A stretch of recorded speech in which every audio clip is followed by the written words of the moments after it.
নমস্কার বন্ধুরা, পিয়ালি রাসোইতে সকলকে স্বাগত জানিয়ে আজকে আমি আমার রেসিপিটা শুরু করছি। আজকে আমি আপনাদের সাথে শেয়ার করতে চলেছি আলু দিয়ে ডিম কষার রেসিপি। সাধারণত রোজকার খাবারের জন্য আমরা বাড়িতে যেইভাবে ডিম কষা বানাই সেই রেসিপিটাই আজকে আমি আপনাদের সাথে শেয়ার করছি। একটা যে কোনো পাত্রে জলে নুন দিয়ে আলু আর ডিম একসাথে সেদ্ধ করে নেব। ডিমের থেকে আলুর পরিমাণটা আমি একটু বেশি নিয়েছি, আপনারা নিজেদের হিসেব মতন করে আলুর পিস নিয়ে নেবেন। আলু আর ডিম সেদ্ধ হয়ে গেছে, এবার জল থেকে নামিয়ে ঠান্ডা করে আলু আর ডিমের খোসা ছাড়িয়ে নেব।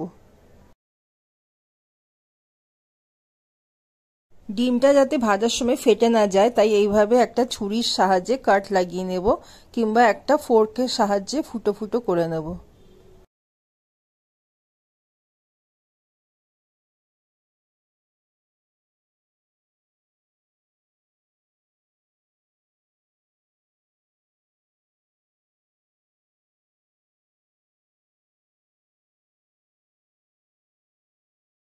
এরপর এই সেদ্ধ ডিমে সামান্য একটু নুন, হলুদের গুঁড়ো আর সামান্য একটু লাল লঙ্কার গুঁড়ো মাখিয়ে নেব।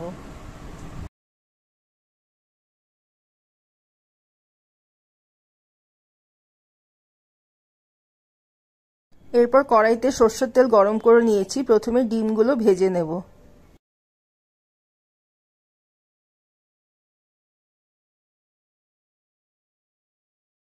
ডিমগুলোকে হালকা করে ভেজে নামিয়ে রাখবো।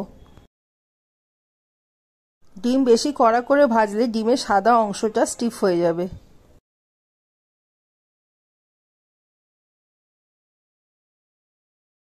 এরপর আলুটাকেও নুন হলুদ দিয়ে মাখিয়ে নেব। এরপর ওই ডিম ভাজার তেলে আলুটাকেও লালচে করে ভেজে ডিমের সাথে নামিয়ে রাখবো।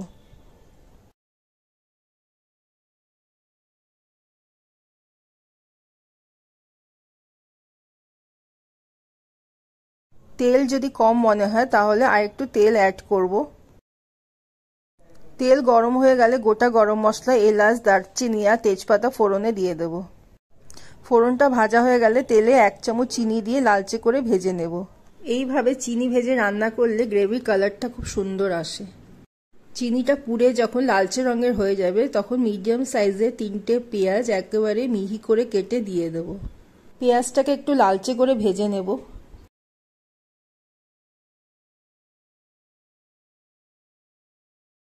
পেঁয়াজটা যখন লালচে রঙের ভাজা হয়ে যাবে তখন বড় চামচে 2 চামচ আদা, রসুন আর কাঁচা লঙ্কার পেস্ট দিয়ে দেব। আদা, রসুন আর কাঁচা লঙ্কার পেস্টটাকে খুব ভালো করে ভেজে নেব যতক্ষণ না আদা রসুনের কাঁচা গন্ধটা চলে যাচ্ছে। এরপর 2টো টমেটোর পেস্ট করে দিয়ে দেব। টমেটোর পেস্টটাকেও মশলার সাথে কষিয়ে ভেজে নেব।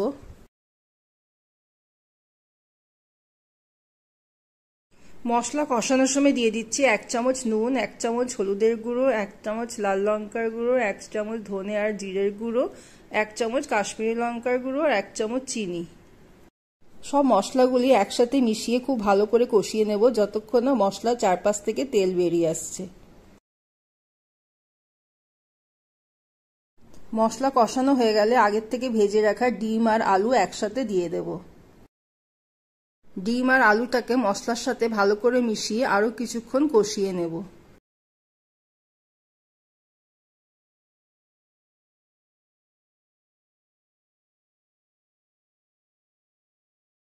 মশলা কষানো হয়ে গেছে, এবার ঝোলের পরিমাণ বুঝে জল দিয়ে দেব।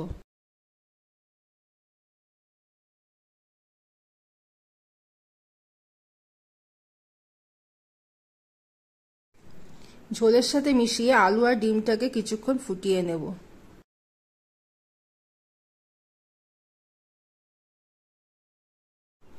ঝোলটা ফুটে যখন গ্রেভিটা একটু ঘন হয়ে যাবে তখন 1/2 চামচ গরম মশলা দিয়ে দেব।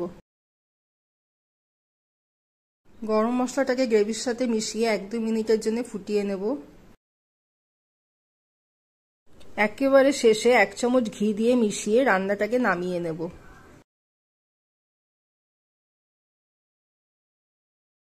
ডিম কষা রেসিপিটা আমার তৈরি হয়ে গেছে। রেসিপি ভালো লাগলে ভিডিওটাকে লাইক অ্যান্ড শেয়ার করবেন আর চ্যানেলটাকে সাবস্ক্রাইব করবেন।